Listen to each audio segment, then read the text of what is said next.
Hi, this is Joe Oriti, current treasurer of the Lake Forest Caucus, and this is the Lake Forest Podcast. Welcome to the Lake Forest Podcast, a podcast about the lovely city of Lake Forest, featuring topics like local news, sports, music, people, food, and politics. My name is Pete, and I'm joined with the voice of the Lake Forest High School basketball, football, lacrosse, chess team, Skoo. Woo, woo, woo. The Lake Forest Podcast is supported by viewers, listeners, and businesses just like you. Make a memory of a lifetime with Shark Eye Outdoors out of Longboat Key, Florida. Experience their shark beach fishing, kayak tours, and fossil hunting. Go to sharkeyeoutdoors.com to schedule an outing now. Forest Bluff Real Estate Group serves Illinois, Wisconsin, Lake Forest, and Lake Bluff. John Josephitis, Laura Lee Van Fleet, and of course, Michelle Parno. Get a free market analysis now at forestbluffrealestate.com. We also like to say we're thankful for our Patreon supporters. Reverend Luke Back from the Church of the Holy Spirit. Matt A., Elizabeth C., Costa Lance, Otto, RDM, John C., and then we have the Lake Forest Breakfast Group, Broad Stop Kenosha, Captain Mike's Kenosha, Greentown Tavern Waukegan, and the Frolic Lounge in Waukegan. Walker, how you doing, Skoo? Good, Pete. How are you? Happy Wednesday. Happy New Year. Happy New Year coming Well, it's out. New Year's Eve that this show is coming out. And it looks like we made it through the frigidness. Yeah, it's going to be 60 degrees. It's 60 degrees today of this podcast coming out. You know what that means? That means there should be a musical event in town. There we go. Let's do it. So I just got a couple of show notes here I want to read off, and we got a special guest, Joe Orita, or Joe Oriti. I love Joe. Treasurer, Lake Forest Caucus committee, executive committee. He's going to come on, and we're going to have a little chat with him later. Talk about the mayoral election, the school board election, and elections in general, and of course the caucus. We will not be pulling any punches with Mr. Joe. But how about that cold and wind? The snow didn't come, but it was windy, dude. How about for you? Yeah, it was quite windy. I mean, it was funny. I was walking the dog the other day, and as you know, I live on Oakwood, and West side. One street to the west is, I'm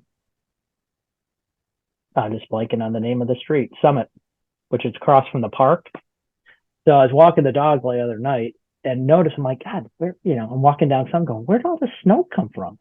The houses have like 2 feet of snow and all that stuff. And I'm walking through, but it was blowing from the west off the park. So all the snow was drifting and it was hitting the houses on Summit. I'm like, one street over, I got nothing. No, it was crazy. I was just trying to push all the snow to my neighbor's side. So hopefully the wind would take it. We luckily didn't have a lot of snow to shovel because it all blew. Well, there'd be nothing in one spot and like 7 inches in the next. Right. You know? So, Skoo, I got a couple listener notes here, and we'll hurry up and get to the interview with Joe Oriti. Longtime listener and viewer Alice,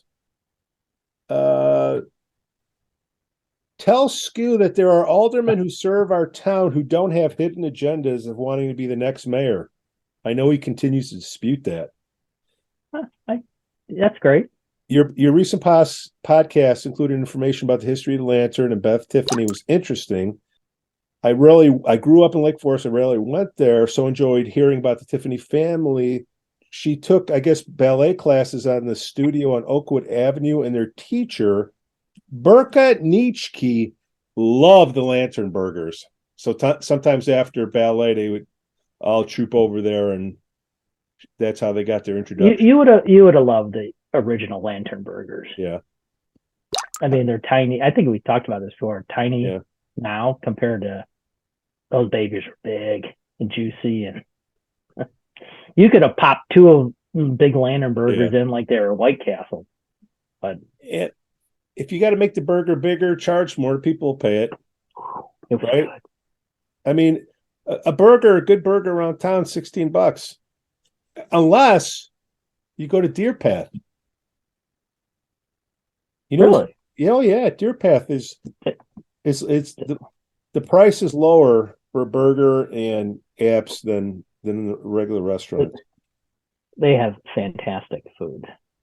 I was there. It was good. Isn't Again, it crazy? I've made fun of them, but I take it back. It's genuine. They took away they called it the big ass steak sandwich. Oh, Did you ever have that when you were here? it's right here. Oh, That was two medium. it was, yeah, and you could get half. Half was like having, but they stopped doing it because in the back. Yeah, that was so good, and they cut that out because of COVID. Well, not COVID, but just the price of everything. But it's kind of funny. It's like we love Deer Path, and it's like I just think how ironic, I always thought it was a little overpriced, but good reason for overpriced. Now it's like normal price or below. I know. So we had Alice. Continue listening. We love you. We love you. Keep listening and watching. And Alice, thanks. And but I think every alderman at some point has mentioned in their sleep or whatever they want to be mayor. I'll continue saying it. Maybe not publicly they said it, but. And then somebody anonymous put a post that said I should have been rougher on Prue in what happened in Gerhardt's, and I basically said what I saw and heard. Yeah, how much rougher? I think we called BS on it and all that, didn't we? But yeah. And then we have the first mayoral election poll that we did on the email we sent out last week. We'll do another one in a month. And I don't want to jinx Dr. Tack, but he got 92%, 92% of the vote so far. Now, is that people passionate because we're proponents of the caucus now? Are we for or against the caucus, Skoo? We've always been for it. Just against some of the shit stuff that's pulled. Yeah. So okay, that's the first one. We'll see what happens. So that was kind of surprising, or maybe not surprising. I don't know. What do you think? Do you think the this mail-in ballot stuff is going to take precedent in this unique election? For the Florida people. There's a lot of Florida people. What about just people here?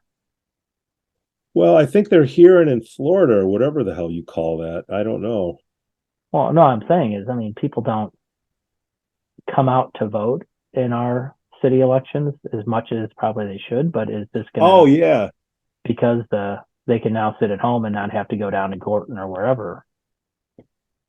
We should do something at Joe's, like maybe at Duffers or at Chiefs or Lantern or whatever, and have like a ballot party or something. Is that possible to do? I don't know what that is. What bring in your ballot? Well, bring it in, fill it out, turn it in. We'll have an official election box there, a judge there to take them all in. Yeah, I think it's going to be, and this is not negative on the community, but there is apathy when it comes to local elections. Yeah. Maybe that's going to be higher this year because of the ability to just mail it in. So well, here, let's look at, hold on, Skoo. Let's look at the last. Just about your thoughts on that. My thoughts are, I just went back and looked at, in the year 2017, there was a Mayor Lansing. I don't know who that was. Mm-hmm. Yep. 3,100 votes. 2019, 1,600 votes for mayor. Who was that? 2019. Was that George? Yeah. Yeah. And then 2,700 votes was in the last election. I think it's a testament to. And that's out of 16,000, right? Yeah, I think it's a testament, positive and negative, to the caucus process, just because I think more people, whether they understand the process or not, what they do kind of understand is that we do have a process that necessarily I don't have to participate in by voting, because if the caucus is putting these people forward, they've done their work and this is the good person. But I don't know. It'll be interesting. Well, I think it's a good start that Joe Oriti, the treasurer for the executive committee of the Lake Forest Caucus Committee, will come on and shed some light. That's great. He's the first person that'll be coming on the show for like 2 years from the executive committee. 2 years. Who was the last person? Mike Adams was on the very first show. I wasn't. January 1, 2021. I wasn't brought on. That must have been you and who was your cohort? The show was then? so bad back then. I have this weird background that's going in and out, and I think that was good because you had everyone on there. You had all the school board people. It was a political. Oh, well, that's why cavalcade of people. That's why the podcast was put together, to help out the school board people, right? And then wasn't it supposed to be like helping the caucus too? But helping the caucus, that was the very first one, was the president coming on saying what the caucus is all about.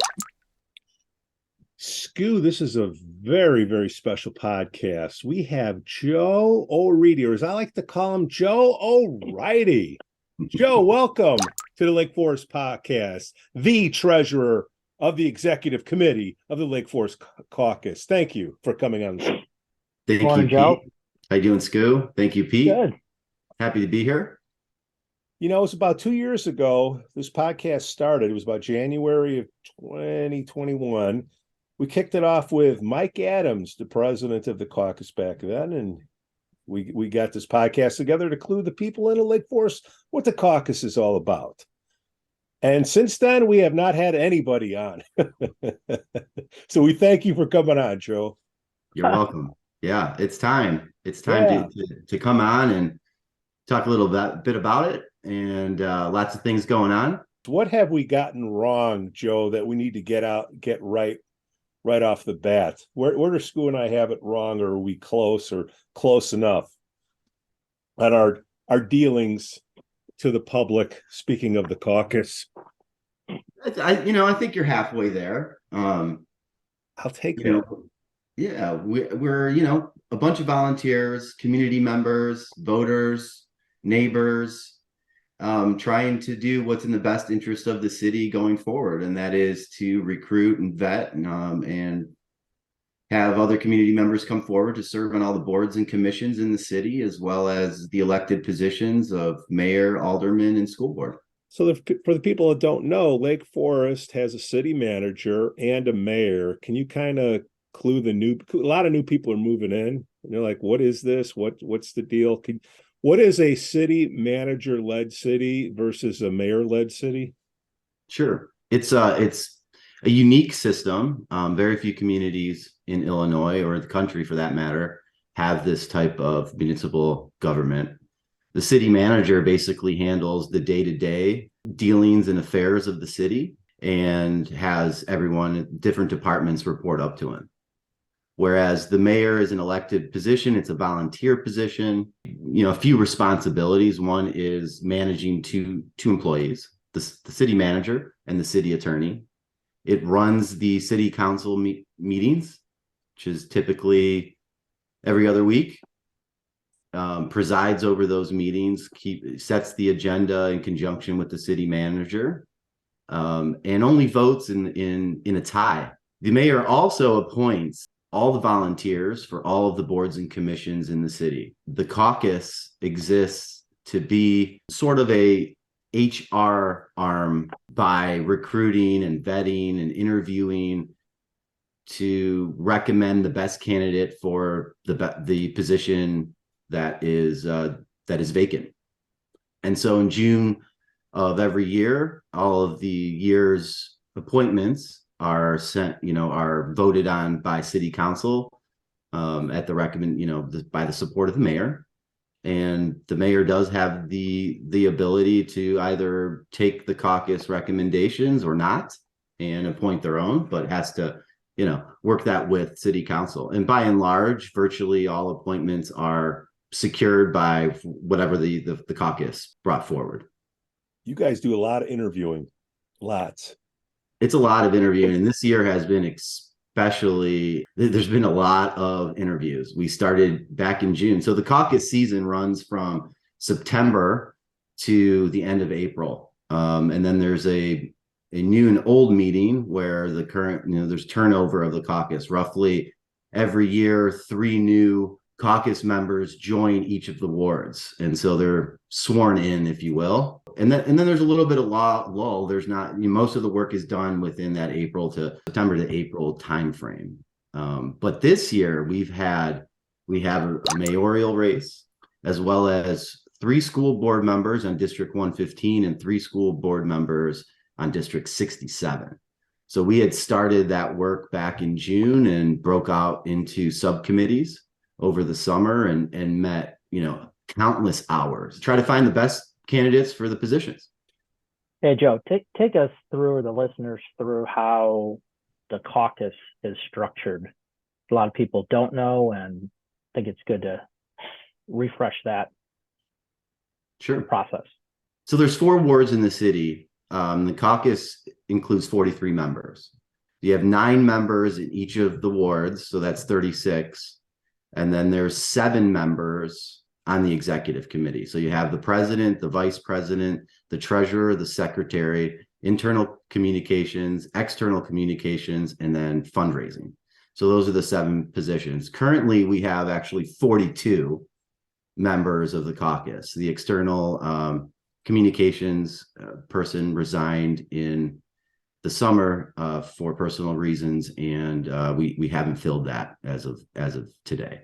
Every year, so the caucus and the members on each ward serve 3-year terms, and every year there's 3 new members. So you're cycling everyone, and those are kind of vetted. Again, they're interviewed, recruited, vetted by each individual ward to bring forward, and they select 3, and then those 3 are put on a ballot that's mailed to all registered voters in Lake Forest. It's called the Caucus Connection.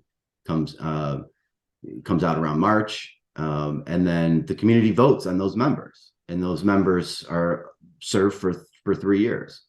So of the 36, each year of the 36, 7 are appointed to the executive committee, and that's voted on by the constituents of the Lake Forest Caucus Committee, the 36. And so that is structured. And as you know, the vice president usually assumes the president role the following year, and then he elects his cabinet or the other 6 positions. And then there's a vote, and that's usually that's how it works. Explain to, again, keep going on this thread, is how, people in the community say, well, I'm not on the caucus, other people are. Clarify that for everyone, how the caucus system works within the city and the registered voters. Yeah, so there's roughly 16,777 registered voters currently. All of them are members of the Lake Forest Caucus. So of that base, 43 are elected to serve on the committee and represent their best interests. All caucus members, the 16,000 or so, have the ability to reach out to their individual ward chairs or members, their neighbors, and get information and be apprised to what's going on in the city and voice their concerns, their comments, their support. And that's generally how it works. So the city, going back to the city manager, it's a volunteer network that is essentially running or supporting the municipal government. And how that's different than our neighbors is that their elected positions are paid, and they aren't volunteers. They have support. They run their own process. And so the caucus is a way to get everybody involved in the community, right? Anyone can come up and serve on these boards and commissions, versus in other municipalities, you would have to run your own campaign, do your own networking, find your own way in, if you will. Here we have this kind of beautiful network and structure of where people could come up, learn about the process, learn about the boards and commissions, partake in that process, and then ultimately serve. So in this process, there's no political parties. Right. It's So everyone in the community. that's the beauty of it, where we focus ourselves on nonpartisanship. There's at the municipal level, there's really no room for state, regional, national politicking. It's really about being stewards, fiscally responsible stewards of the critical assets of our community, driving those forward and making sure that they're there for generations to come. In the interviews, is that what you're trying to sniff out? Agenda? Yeah, it's certainly something that we look for, and the ideal candidate doesn't have an agenda. The ideal candidate is someone that wants to do what's in the best interest of the community and represents the community at large, and not have specific agendas or, want to drive certain policies or, certain matters, respective to whatever board they're interviewing. You're looking for somebody that wants to help, right? You want them That's to help. right.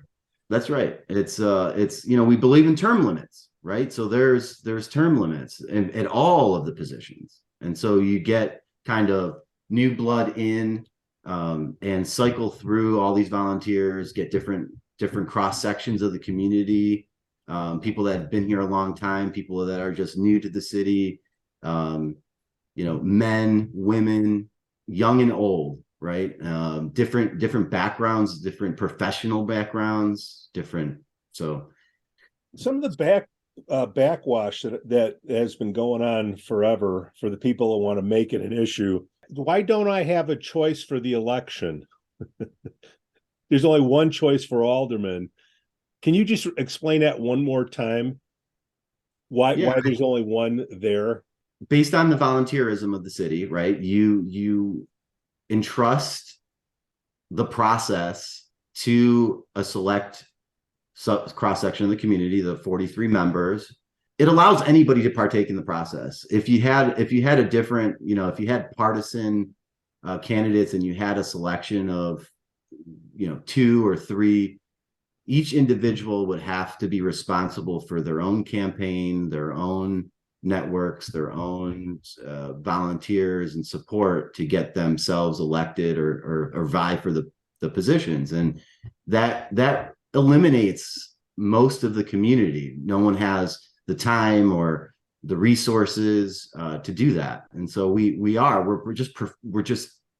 we're volunteers. We're not professionals, right? And so we use our personal and professional backgrounds to make informed decisions and conduct the city's business. Basically, the four wards, the ward chairs work as, and the members of each ward work as that ward candidacy, where people living in their ward can go to that contingency of 9 people and say, ask questions, bring people forward for other boards and commissions. But that's outside the partisanship. There's, no, like I said, no political parties. It's your specific ward is your, so to speak, political party if you have questions and all that. Correct. Ideally, that's it's called grassroots, right? Your neighbors come forward to the 9 in your specific ward and say, hey, I think he or she would be great for, right, the zoning board of appeals commission. They have this experience or they're interested. I talk to them, and then they have a conversation with one of the 9, ideally the ward chair, but can reach out to anyone on that ward, and then they source it out. So from an agenda, from a caucus committee yearly agenda, we know going into the September season that there are openings for specific boards and commissions, and then we divvy that up by ward. So let's say Ward 4, I'm from Ward 4, so I'll pick on Ward 4. And let's say they're tasked with finding a member in the zoning boards of appeals. Well, they're not just limited to finding somebody within Ward 4. They're doing the work for the entire city, but as a way of kind of dispersing the workload, we organize, certain positions in certain wards, and each of the ward chairs in all the wards can have people come through for any of the boards, commissions, committees in the city, and then the wards talk to each other. So the executive committee is also comprised.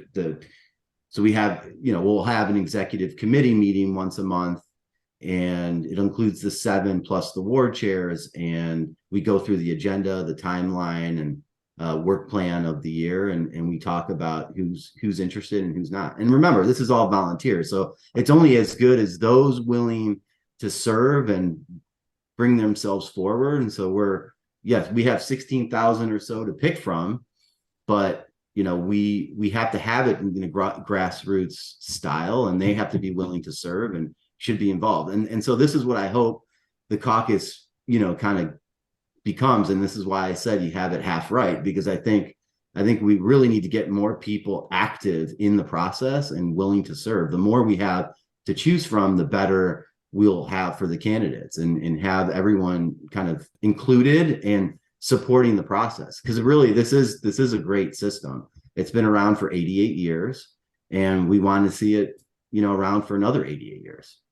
And Joe, the other thing what you mentioned about the ward positions example, if the fourth ward is looking for someone on the planning commission, you guys are interviewing for everyone, but ideally, unless this has changed, you're looking to fill a Ward 4 position with Ward 4 people, correct? First, before you, because isn't that the whole balance of the boards and commissions, is to have equal representation from the wards. Now, I know you guys go off that once in a while because it's hard to find people, but ideally that's still prominent, correct? It's halfway correct. So the reason the plan commission was at Ward 4 was just kind of a segregation of duties type thing. So it may just fall. So we look at the current makeup, the positions that are rolling off. And yes, we try to have ideally in every board a cross section of the community. So we want all the wards you wouldn't want a plan commission that's all in Ward 1, right? You'd want some representation of all the wards, but as you pointed out, that may not always be available, right? There may not be anyone in Ward 4 that is interested, or I wouldn't say qualified, but maybe there is a better candidate. And there's also, on the guidance of the current board member, we also consult with current board members and say, okay, this person's rolling off. What was their role? What are you looking for to replace them? And we take that into consideration. So we try to find someone with experience or a background that may, if it's a finance person, that's rolling off, we really need a finance person, or we need somebody, that's a facility person. It kind of depends on the specific board or commission. So, Joe, if somebody goes through the process and doesn't get the gig that they want, what is the alternative for that person that doesn't get picked by you? So we're talking about elected positions. There's kind of limited stuff that they can do on the board, commissions, and committees. But in elected positions, mayor, alderman, and school board. Yeah, they have every right under the democratic process to enter the race themselves. And work with the Lake County board, the Lake County clerk, and the Illinois State Board of Elections to file the necessary paperwork and enter the race, be put on the ballot, and they can choose their party. So our candidates are in the Lake Forest Caucus party and show up on the ballot as such, and then other candidates can choose to be independent or otherwise. So that's a contested election, right? That is a contested election. Okay.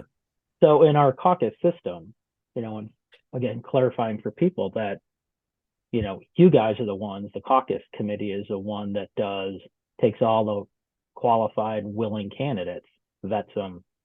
And that one person that's brought forward, it's because the process behind the scenes was working, and you guys have decided for putting this one person forward, as opposed to someone wants to run, they got to do all this other, like you said, digging and going to the county and all this other stuff. That's the beauty of our process, is going through the caucus process. That's right. We help with that, and we ideally chose the best, the most qualified or best candidate at that particular time, right? And it's not to say that the runner-up isn't a bad candidate by any means. It just might be that they, the other one edged out a little higher. And oftentimes you could slice and dice all these boards and commissions and elected positions, and You talk to some of them that are currently serving, they may have not been picked in the past, and they're still part of the process because they kind of respect the process and they respect the system. And it's by and large has worked great for the community for so long. So if somebody contests, getting back to you, Joe, and the executive committee and the caucus committee, that means it's lawn sign time. That means like everybody hunkering down for the next 4 months, and everybody's going to be pointing fingers because look, political advertising, there isn't a lot of positivity in political advertising. Okay. The other guy sucks no matter what you say. So there's going to be a wedge in the community. You don't think so, Skoo? Yeah, I would say, in the true vein of the process, the only finger pointing comes on the contested person. I mean, the caucus isn't pointing fingers. No one's pointing fingers at the person running against the caucus because, I mean, I guess that's my thing in the perfect world is why would the caucus people be pointing negatively at an opposing run because they've gone through the process? They should be advertising and supporting, here's the process, here's what we did, here's how it works. We don't need to do that negative campaigning. It's the other party that's running. But I'm just saying that's the perfect world of it. I beg to Yeah, say. I mean, I think we're volunteers. We're not professional politicians. Right. We don't have campaign skills. We don't do that. We vet the best position of job and we go with it. I mean, that's our decision. Sometimes, most of the time we get it right. Maybe, sometimes we don't, but I think that, yeah, we're not interested in really kind of that whole kind of campaign politicking that happens at different levels. I mean, it's really about, this is the caucus system. This is the process. This is the candidate we chose. And this is, you're backing all of those things, right? You're a voter in the community, and by that, you're a part of the system. And that's what, Pete, I know you disagree, but it's that's the process. I mean, I'm talking about the caucus people caucus committee, when they are in front of a contested election. There is no need to go after negatively that person running.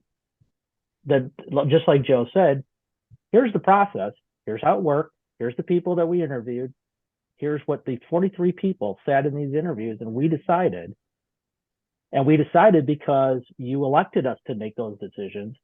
That's it. Now the negativity comes from the other side. I was screwed, I was this, I was that, but the caucus just has to stand firm on the process and how they came to that. I don't know. Look, there's 16,000 votes out there, and the mayoral election is somewhere between 3,000 and 2,000 votes that are coming in. The pie is like this, less than 20%. Not this time. What'd you say? Not this time. Oh, what's more than 3,000? Well, that's what I'm saying. It's like do we need a 25% turnout, a 30% turnout? Because we got 4 months, and Joe, I'm not speaking for you. I'm just guessing. You could tell me I'm wrong, but there is going to be a division. People are going to be whatever. Sure. Okay, we're on a podcast. Oh, it's not going to happen. Well, let's see what happens when it gets a month out to the election. We're going to be asking for donations. The caucus is probably going to have to pony up some money, right? So you got all that money. You don't think so? No, I disagree. But I was there. That's what I'm saying. Okay. And so was I. Okay. And here's why I say that. The caucus shouldn't have to. It's not a battle of dollars. The person that's running against the caucus, how much money that person has versus how much the caucus has. And here's why. The caucus, no one likes a contested election, but the caucus has 43 members that is the marketing arm for a contested election.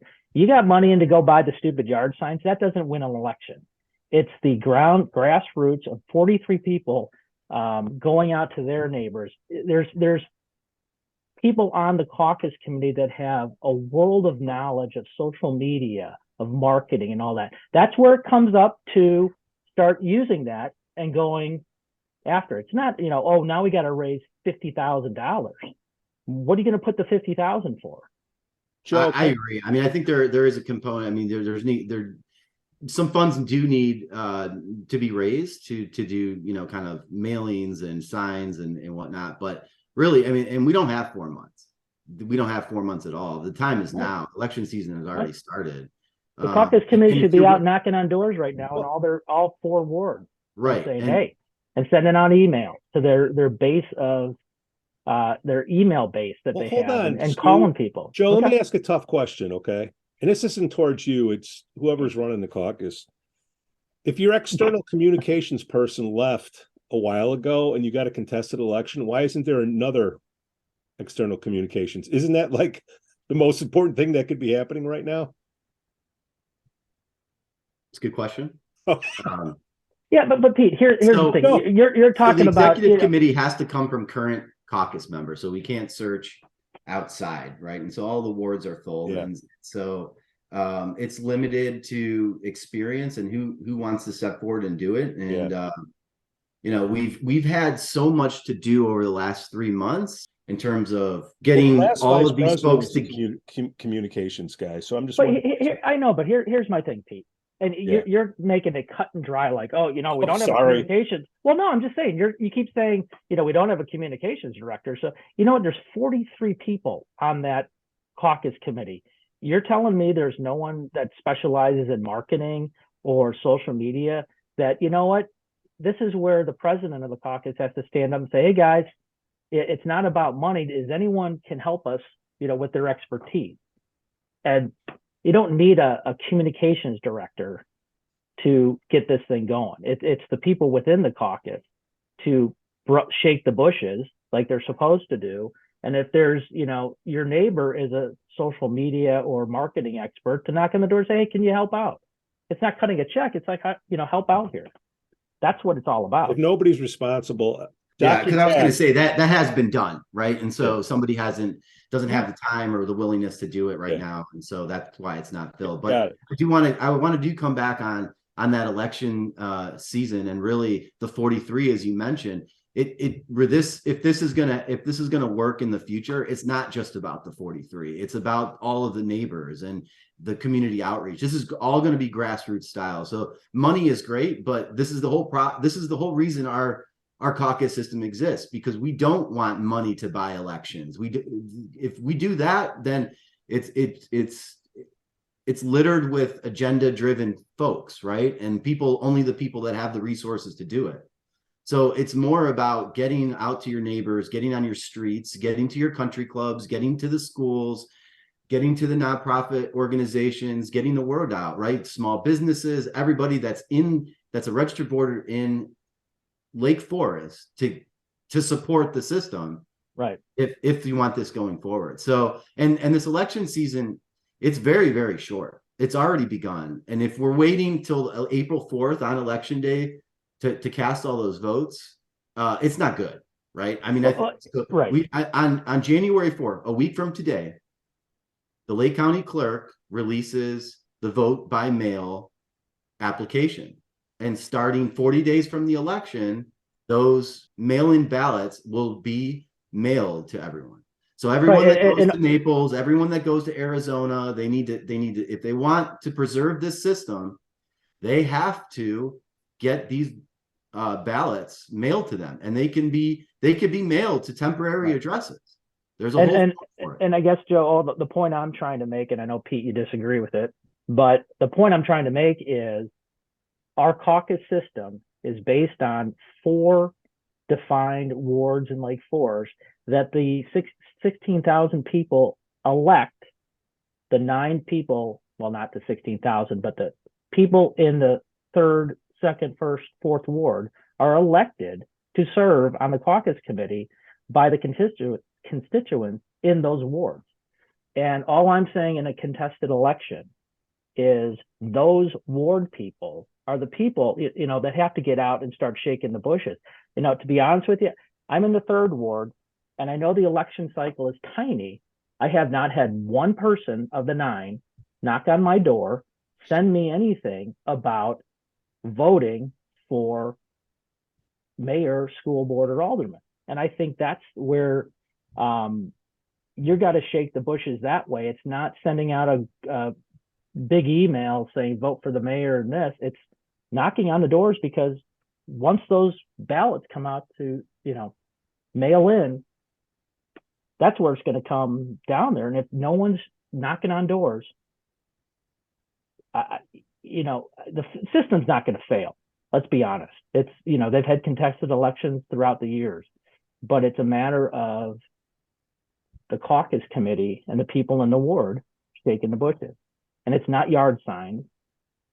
Unfortunately, we've had contested elections in the past where, let's be honest, they're not really contested.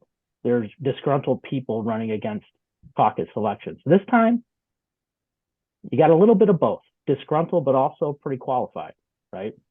So it puts a little more onus on the caucus committee to not sit back and expect, we're just going to send out mailers, or we'll just, get some more money for yard signs. That's not, it's knocking on doors, your neighbor's door, because people don't really care. To be honest with you, people come in, they go, we got a great system. This is the beauty of the caucus. I don't have to really get involved.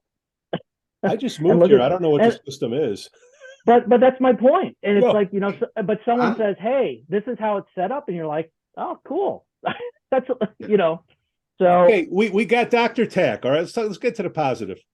Yeah. Good dude, went through the system, alderman, recognized by the city council, did a great job. What did you guys, I don't know if you want to talk out of school, Joe, but let's let some of the viewers and listeners hear some of the positives, what you guys saw with Dr. Tack as your nomination. Yeah, so I wanted to talk a little bit, to set that up, I want to talk a little bit about the process, right? And so we, back in June, we reached out to 24 folks, engaged interest, and ultimately had approximately 7 come forward and partake in the process. And so we had 2 rounds of interviews with candidates and kind of whittled that down. So we, those interviews happened in July and August. There was reference checks. There was, the candidates filled out certain answers or certain forms to questions. And we evaluated all of that and made the best decision. And that is Dr. Tack, right? And so that was the process. And it was so that was from June to October. In October, we brought 2 candidates forth to the full caucus committee, the 43, and the 43 elected Dr. Tack to go to the annual meeting and ultimately the ballot. And the person that's contesting, Peru, she didn't make it. And it was the 3rd time that she tried to go in front of the caucus committee and didn't make it. Is that right, Skoo? That's my understanding, yeah. Okay. It's definitely 2. I'm not sure if it's 3, but it could be. Okay. And that's different. But by the way, Dr. Tack was last time as well. Right? Dr. Tack, this is George got it over Tack and Prue. Okay, all right. That's my understanding. It wasn't on the caucus at the time, but that's okay. That's how it went. All right. So we have somebody outside the system who's, all I know is what I can talk about, what I've seen with my own eyes. I met Dr. Tack in person. Okay, spent an hour and a half with the guy. So if I'm going to talk about him, I got an idea about him. I've tried to talk to Peru, and I tripped over in Gerhardt's having an interesting discussion, and I've been ragged on that I should be more transparent what the discussion was. I did say there was yelling, and I did say I think it was about a political sign in the window. It was about a political sign, and I don't know why people, are ragging on you for it. It was because the owner had a mayoral sign through the caucus in her window, period. Maybe one of the other parties can come on and, all I know is I hear yelling and seeing, and the only person I know in the room is Mary. So at Gerhardt. So we'll leave it at that. Yeah. And I think, you're going to have Dr. Tack on, and I'm excited for it because you're going to see why he was chosen. But, Dr. Tack is someone who's articulate. He's definitely nonpartisan. He's done some great things for the city. As alderman, and most recently as the chair of the Central Business District Committee. And so, he's going to be efficient at meetings.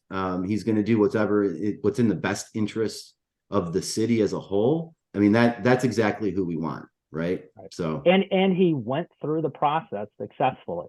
There's a lot of people that don't go through successfully and don't feel like they've been slighted, but Dr. Tack went through the process just as Prue did, but unfortunately there was some stuff in the interviews probably that you guys felt he's the better choice.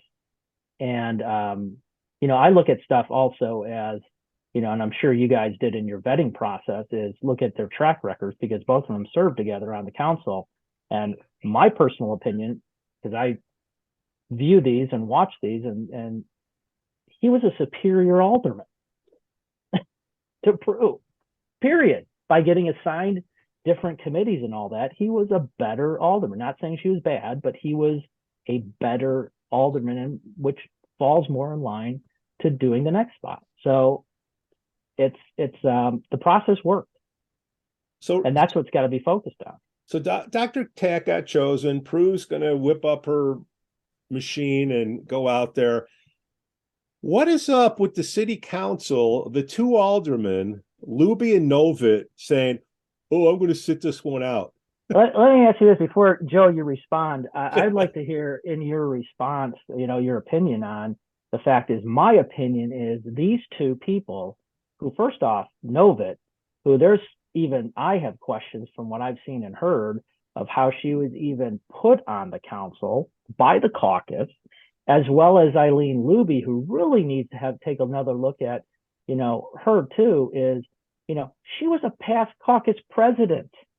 And she's sitting out the process because she doesn't support the caucus, because basically you don't sit out. Sorry, aldermen. Sorry, people, when you're on boards and commissions, you don't sit out and say you're sitting out these processes. You support the process that got you there. If you want to vote differently, God bless you, because everyone can vote.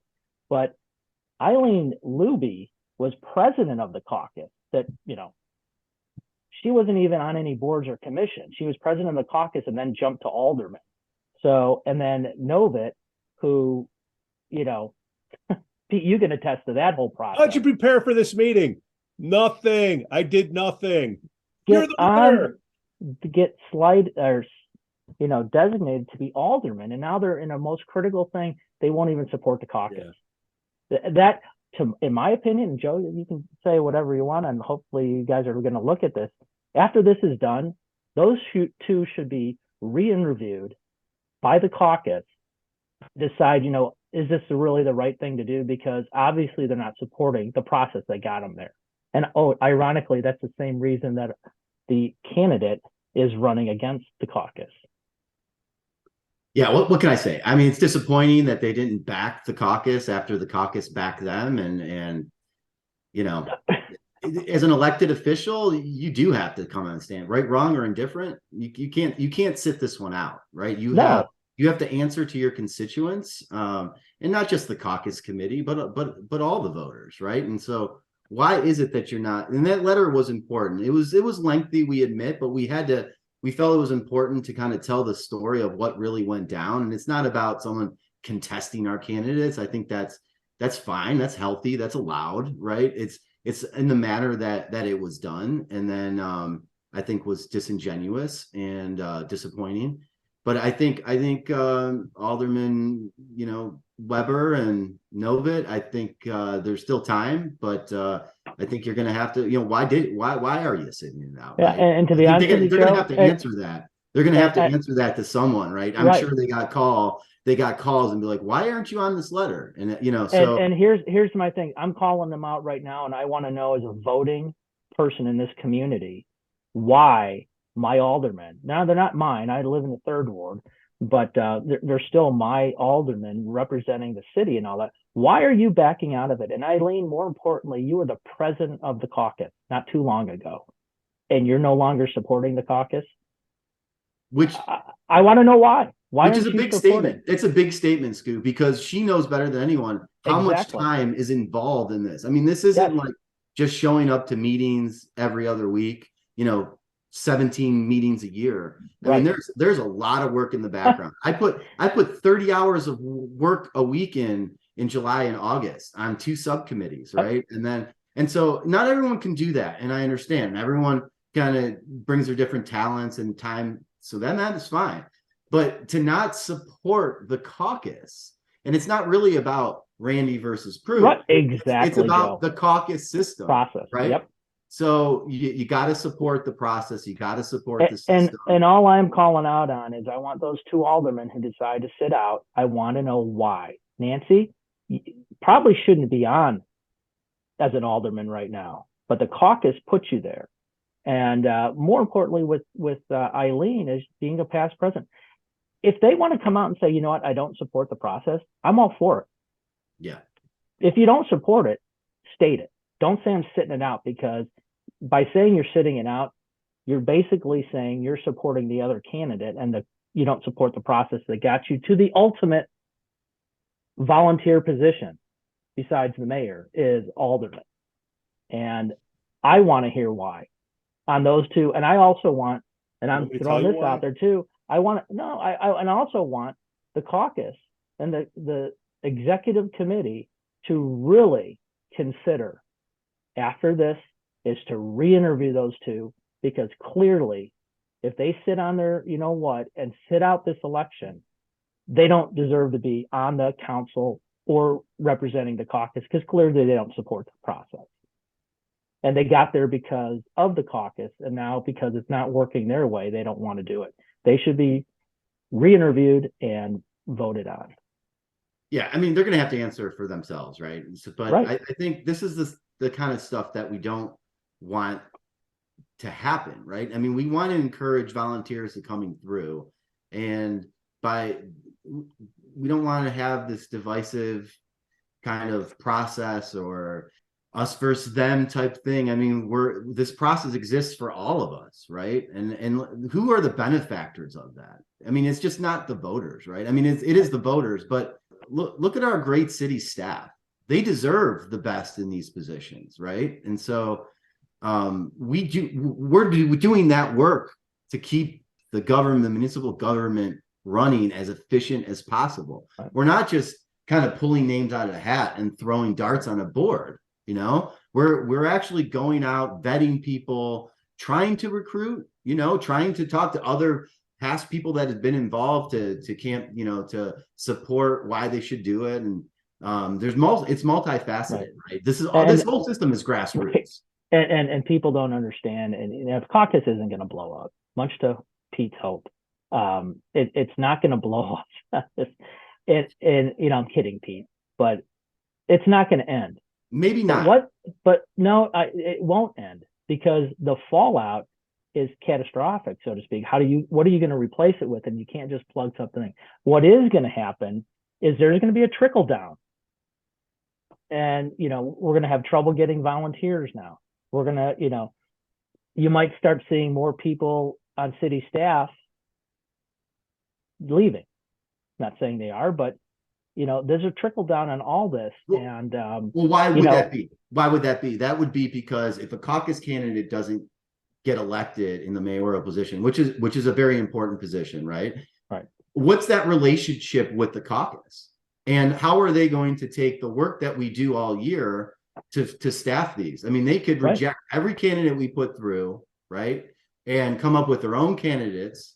And so what does that do to the whole system? Well, they might not be qualified. That one mayoral, the mayor can't vet and do all of this work solo. They got other things to worry about working. There's a huge time commitment to work with the city manager day to day, week to week. They can't do this, and that's another reason why this process exists. So if she has favors, if he or she, whoever the opposing candidate is, and they put these people in, then that's going to be a burden on how the government is run, the city staff involved in that. And so one of the reasons we're able to attract great talent, because let's face it, we don't pay the city staff at the top of market, right? They get fairly compensated, but they're not at the top of market. They do this because one, the city, well-run city, right? AAA bond, There's the processes that are in place. The right people are in the right positions to help drive forward the agendas at the committee's levels, and so it makes their jobs meaningful, right? They're not, and so I am afraid. For the city staff, but I will say there is an urgency here to the caucus system, and that's why, right? And I just explained what happens. And look, I mean, at the annual meeting, that vote of confidence, the only position that was questioned was the mayoral, was Dr. Tack. Everybody else, the 3 school boards. For the people that don't know what we're talking about, Joe, can you say what happened? So the annual meeting, right, is a way. It's basically a process to get the community involved, to come out, to see our candidates, and to vote in support. And it's really like, it's the candidates that we've chosen, and it's, you vote either yes, no, or abstain. Typically you have 60 to 80, maybe 100 in any given year that come out. And by the way, this is a new process. This has only been in place for 7 years. Before, the annual meeting was just like a meet and greet, and essentially the same thing. So, well, let me interrupt you there, Joe, because that's one of the things that really has kind of created this angst in the whole process. Is when I was on the caucus, it was a meet and greet. There was no voting. So somewhere along the line, someone decided, I'm not accusing anyone, that decided that we're on the caucus at the time, we need to start changing the bylaws. I think I've seen more changes to the bylaws in the last 20 years than the last 88. And now all of a sudden it's benefiting, or trying to benefit, certain people. So I think that's pretty ironic, but that slate has always been a meet and greet at the meeting, not a vote. And just like you said, 7 years ago, it was changed. And just kind of question who was running the caucus back then. And from a process perspective, it doesn't really make sense, right? Because it's not a primary. It's not like choose this candidate or that candidate. It's basically yes or no on our candidates. And then say you vote no, then you have, you have a deadline to file your candidate at December 12th to the 19th of this year, right? And so if the November 9th meeting was a no, we have 30 days to run the process that we did for 5 months. Well, the other thing is the vote is not a binding vote, though, because that's not the community. The community vote is in April. So right out of the gate, it's a wrong to even have it in there, and you guys should change it to make it back. There's not a vote. You can vote, but if people get the right people out there to say no, it's not binding anyway. So why even have it in there? Yeah, I don't know why we have 2 elections. I mean, it's not 2 elections, right? It's not 2 elections because the community doesn't get a chance at it. Yeah. So, maybe that's on the agenda further. For right now, we have plenty to do to back Tack, right? And we need to show support for the caucus. We need to show support for Dr. Tack. Joe, you need volunteers. All right. Somebody's listening to this. Hey, man, I want to pitch in. What can they do? Is there an application? Is there a process that they can go through? What is it? Yeah, we do. And it's just as Skoo said, we need the 9 in each ward to knock on doors. Well, we need more than that. We need volunteers in the community. We need people that are, in their country clubs, in their homeowners associations, condo associations, people that are, in schools. I mean, it's important. It's very important. And we, if everybody, if we have an army of 50 volunteers outside of the caucus, and they spread the word to 10 or 15 of their friends or neighbors, right? You start to build a lot of support and the vote. And that's what we need. And so the way to get involved is really, contact through our website, through the caucus website, reach out. There's emails there. There's phone numbers. I'm, happy to. An application, say, hey, you're interested in joining the caucus, or maybe they can change the application and say, hey, I want to volunteer for the election, And I think the best thing, and that's a great point, Pete. I think the best thing to change things or get what you think is important is to volunteer and to come forward and be on the caucus, see the inner workings, non-agenda, non-partisan, because it's really about the good work of the community and to support the government, but get involved, see firsthand what it's like, and it's not the secret society, and there, it's confidential from the standpoint of it's an HR process, right? And we can't air out every single interview and kind of it's not fair to the candidates. It's not fair to the future candidates that are going to come forward. It's just like when you interview for a job, they're not, it's confidential. You're not airing out to other prospective employers of, what they did in their interview or whatnot. It's you're electing the 43 is my point. And so if you don't like it, come be one of the 43. Yeah, but I would say, Joe, with the interview process, I disagree with that we need to know. I think we do need to know. I want to know what happened in the interview process, for my understanding, why Randy was chosen over Prue. And I don't think it's anything to do with, security or anything like that. Something happened in the interview process, and guess what? It's not private either, because there's 43 people there, and they're going to tell other people. And so, especially with these, when it gets contested, and she's going to throw everything at you guys, and the response is not negative, but hey, Prue, you didn't interview well, and this is why. And that's what I think the people do need to know is, because a lot of the majority of the community is like, yeah, I like Prue, I'm going to vote for her. Well, no, she's undermining the process, and this is why. Why we chose Randy? Because he interviewed better, and he showed that he's going to be a better mayor than Prue. It's simple. I mean, all candidates are asked the same exact questions, and that's intentional to be able to compare the answers across them. And Dr. Tack came out more qualified, as evidenced by us voting him through.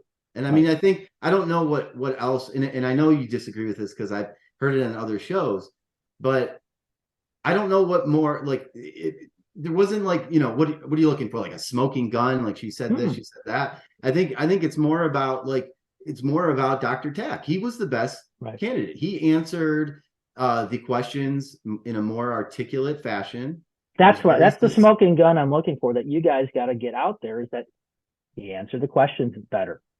And maybe that's obvious because that we chose him. I mean, that people got to trust the process, right? And that's what we're there to do. It's not just a select 2 or 3 of us making the decision. Yeah, it's 43. And after the interviews, we go into deliberations and people voice their opinion. And some people are, it wasn't unanimous, right? It wasn't a unanimous vote. I'll give it that. Yeah. But the majority vote was for Dr. Tack. But see, that's what I'm talking about is.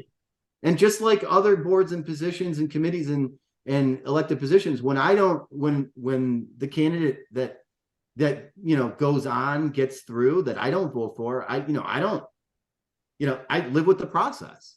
It's the process. The process works, right? And so, and the rest of the room respects that, and you have to respect that because that's the process. You can't have these tantrums and say I didn't get through this many times. And I got a fair shake, just like everyone else, but I didn't like it. What's that? No, I got a fair shake like everyone else that was interviewing, but I didn't like what the outcome was. So I'm going to take my, but that's my point, Joe, is that you guys get just that communication out, is that because it is, I mean, look at the past election. I mean, the past mayor wins on like 3,000 votes out of 16,000, whatever it might be. So there's a good overwhelming majority of people, unlike the 3 of us that understand the process and all that are going to vote the right way or whatever it is. But majority of them go, I think she's a great person. And some may not know Randy and go, I don't know him, so I'm not voting. That's the wrong thing. That's where you guys come in and say, here's the process and why she wasn't chosen. And just like the other guy that's running for mayor too. And we will do that. And here's another one. When the questions came in terms of, and the subject matter was, financial and fiscally responsible and budget and specifics, Dr. Tack gave much better answers. And that's his, I mean, that is one of the top responsibilities of a mayor, is to drive. I think that's what you guys need to bring out, is that. And we will. Yeah. Well, that's part of what Joe's the treasurer, first Right. person from the caucus in 2 years to come on, and he's taking the arrows by this pent Right. up sewer that's Skoo and Pete, and Right. we're hitting them. By you coming on here and explaining what's going on, look, it's not a personal thing. It's it's a business thing. You're a volunteer busting your ass, all those meetings that you do, and you do your best to pick the right person. And you know what? When somebody doesn't get picked, it really determines how they were told or the communication to that person. Because if it's not done with respect, I don't know if it was or it wasn't, okay, or why wasn't I picked for a third time? Whoever told them, they're going to get pissed and they're going to go get their political army out and Right. cause a ruckus. At OP, by the way, Yeah. I didn't get picked for the third time by 3 separate caucuses. So that common thread, obviously, it's not Joe and his group. There's an interviewing process breakdown 3 different times. Okay. That's the 3 issues that Peru, I know you're not listening, but in case you are listening, okay, you got 3 hills to overcome to get my vote. Number 1, going against the process that you benefited from. Okay.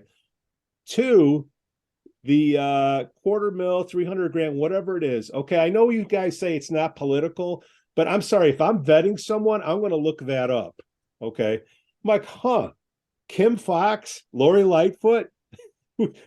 I don't think they're in Lake County. Are they, Skoo? They're not. But again, I think it's irrelevant until now. It's irrelevant to me when someone's running for position because I don't give a crap. I'm looking at someone that everyone's partisan.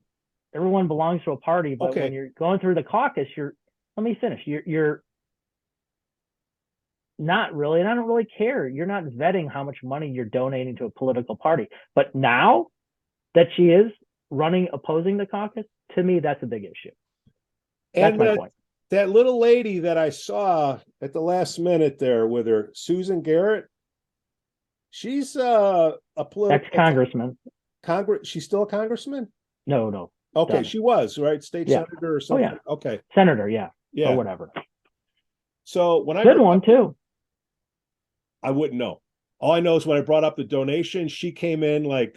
Of course she did. Wonder Woman. Bing, bing. Word salad, please. All right, number 3. Prue's going to drop this female card. And Joe, I know you know this because back when Nancy Novit was going for alderman and she said she didn't prepare for the meeting, and that is like the classic interview question. And Jamie Moorhead got screwed. All things being equal, vote for the woman. I don't care. That was said. It wasn't by you, Joe. It was by the past president. And that little clique of president, vice president, vice president clique is a part of all this mess. But I digress, Skoo. Those 3 points, okay? Going through the process, the political donations, and then, number 3, playing the female card. You answer that to me on the show, Peru, I'm good with you. Dr. Tack is nonpartisan. I'll leave it at that. And then in terms of the VP and P president kind of relationship, I think it's important. It's nice in the sense that there's some continuity, right? And so the VP kind of understands the inner workings of the caucus, the agenda, how to drive the caucus year. And so, but every president gets to kind of put their own personality or spin on it, right? But it always comes down to the same things that any president is going to do the caucus, and it's who's the best qualified, nonpartisan, try to get a cross section of the community. We shouldn't be picking someone just to pick somebody. I'm all about meritocracy, and everyone in that room knows that. And so, I mean, that's where you have to come down to it. And there will be times where, maybe in the future, there will be 5 female mayors in a row, right? There's 40% of the women on the caucus, 40% of the caucus is women. The council before this was 3 of the 8 were women. It's not perfect. You guys never said it was going to be perfect. You're a bunch of volunteers trying to pitch in to help give alternatives to the mayor to pick for these positions that are elected, okay? And all the other things, okay? And when you got less than 20% of the population voting, you got a very small pie that you have to negotiate with. So my point is, how do we get more people to give a crap, to come out and choose what these people that are going to affect their community? At least for the school board, if you got kids in 115, that's always a hot spot. Right. And that's a good point. Pete, like I'm like you, I'm first generation Lake Forester, right? I got here in 2015, couple years before you, right? Yeah. And so I didn't, I got involved in the process through a neighbor. I went in front of some boards and commissions and wonder how that whole process is done. So I had, kind of firsthand experience. And when I was asked to volunteer, I was willing to give my time and efforts. And I think that's what we have to kind of appeal to is everyone in the community. This isn't a good old boys network. It's not people that only have lived here for 30 plus years. Or a good old girls network. Whatever. Good old persons network. There you go. It's really about anyone that wants to come forward and whoever can display good sound, kind of decision-making ability in a nonpartisan manner is perfect. I mean, and I think people just need to get involved. And there's other ways to get involved. You don't have to serve in the caucus. You can support the caucus. You can talk. You can tell them what you like, what you don't like. And in terms of Alderman Novitt, I mean, look, she's the alderman now, right? And so let's not judge her on how she got there, but let's judge her based on where she is now, right? And so sitting out. Can I judge her on that, Joe? Her first critical fair contribution, and she's not. This isn't like an alderman that's been on there for a full term and all that. She's taking the place of an alderman who felt she couldn't do the task, and it was obvious because she wasn't qualified. She never served on a board or commission, but somehow she got pushed through the process, and then all of a sudden it's like, oh God, I can't handle this. So now we have a replacement, the same type of thing. So yeah, it's a big issue with her. She is alderman now, but people need to question it because to sit out.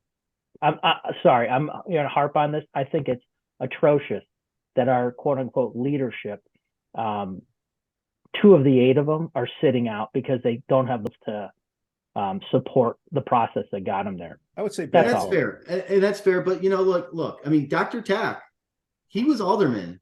He never served on any board or commission, and he did a fantastic job. Right. And Ara never served on any boards or commission. He's doing a good job. Yeah, there are the uniquenesses that go through, but the beauty and the purity of the caucus committee is that they're interviewed the right way and move forward because they feel, even if someone was on a board or commission and again, or for alderman, one of the 5 key boards or commissions that for 88 years has always been one of the qualifications for aldermen, even if they don't serve on that, but that their interview process is good, that they're going to serve well. And those 2 weren't. I'm sorry. I wasn't there, but it's evident they didn't sustain their term. And I'll even point at mayors that bailed on their full term. They might have been served on boards and commissions also before they got to mayor, but then saying I can't complete my term because of business issues. I'm sorry, that's bad. That's bad form, and particular. So it's not ideal. It's not ideal, but yeah, I don't think it's. Yeah, life happens, but that's the beauty of the process, and that's what I think you guys need to get out is that it's not the caucus is a nonpartisan and non-gender. So to sit on a poll and sit on a poll and say, I got screwed because I was a woman. I think it's you guys have to get not only some other stuff out, which we talked about, but also the fact 40% of the people on the caucus are women, and you still were voted out. So that it's not about women. It's not about this. The caucus is about the best person. Now, the frailty of the caucus is maybe that sometimes you push someone forward that isn't qualified. But interviewed well, and you guys felt that. But that's fine too. But that's the beauty of the process. But to then come back and say it's gender related, and I want to be the first female mayor, I can tell you, every woman on that council that's been on there, their desire has been to be the first female mayor. And anyone wants to question that, everyone wants to be mayor that's on the council. Don't kid yourself that no one on that council doesn't want to be mayor, because they've all said it in private or wherever. Boy, it'd be nice to be mayor, and that's the next step. So I just think it's crazy, and the process that you guys got to stay with is and show that is that it's not about gender, because that's what they're making it out to be, is first female mayor in this, and it's not. I would think it would be an issue if there were 43 people on the caucus that were all male. Maybe that was back in the 20s and all that, but it ain't how it is now. What Joe's going to say, they've been saying that. And mucho kudos to you, Joe, for coming on to deal with this. And it is nice where, you know what, you can speak your mind and not worry about somebody's going to cancel you out. All right. If everybody gets along, something's wrong. You have to piss off somebody somewhere along in your life, or, you're not going to have any integrity. Okay. So look, if you want to make a difference, you don't like lawn signs, go to the caucus website. We'll put the right here and fill out the application. It's a VPS application. What the hell does that stand for, Joe? Volunteer profile sheet. Okay. You fill that out and you check off the stuff that you're interested in. And when the need arises, hopefully they'll get a hold of you beforehand. They'll call you up to bring you in for an initial meeting and start the process. Right, Joe?